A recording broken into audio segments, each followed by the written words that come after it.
Hi, Eric Mercia here with another episode of Tech Tip Tuesday brought to you by Pit Crew. So today we're going to talk a little bit about password storage. I know we've done some blog posts on passwords, and we'll throw a link up to that as well because there's been some changes in what's considered a secure password now and what's not anymore.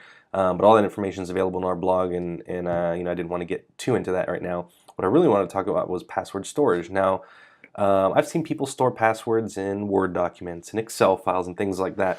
And while that's great, we're storing it somewhere. We have so many passwords, that's why we're having to do that. It's only been very recently that versions of Microsoft even encrypted those password protected files we would store them in.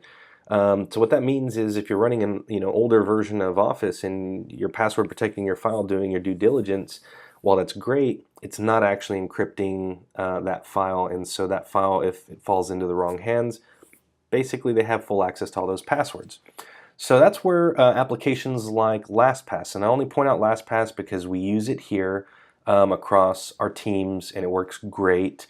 There's a lot of other applications out there that do the same thing. I'm not saying you have to go run out and subscribe to LastPass, but this one we've tested. It works phenomenally on Windows computers, Mac computers, iPhones, Android. Pretty much works on everything, and it's really never let us down.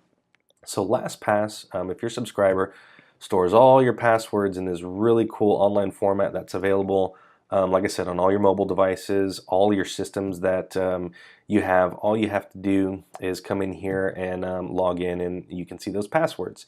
You can even lock down passwords where only certain members of your team can access those passwords and actually see them. Maybe you let them use them, but they can't actually see what the password is, just to keep things extra secure.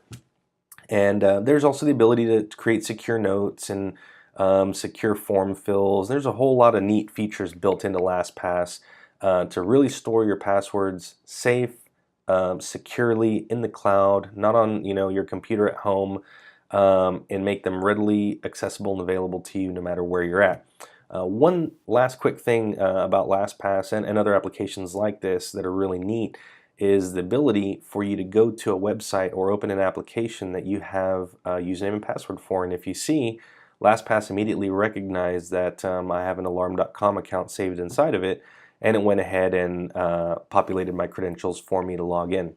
So it's a really good thing to have. Store your passwords securely. It's in the cloud. Like I said, it's available on all your devices. This is really the route that we recommend people go and shy away from having Excel and Word documents and things like that, or sticky notes on your monitor. So that's all I have for you this week. Look forward to talking to you again next Tuesday.